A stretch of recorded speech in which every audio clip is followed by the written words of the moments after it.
how to connect YouTube Music to Discord status. So what you're gonna have to do is search for PreMiD over here. This will basically allow you to show your Discord activity. Go ahead and open that up and just press on the Get Started option. So once you go ahead and press on Get Started, press on Add to Browser.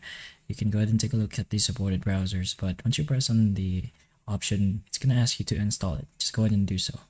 So once it's installed, go ahead to your extensions over here, press on that, and you will be able to see PreMiD itself. So just go ahead on the PreMiD and right click, then it's gonna ask you to turn on the extension and all that, so make sure the permissions are on. Then you'll be led here.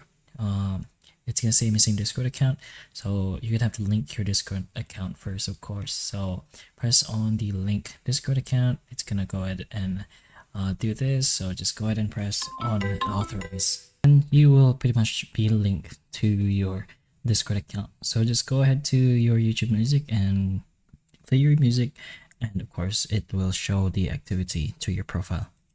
So that's pretty much how you can connect your YouTube Music to your Discord status. So hopefully the information of this video can help you, and if it can, please like and subscribe for more videos like this, and that's all.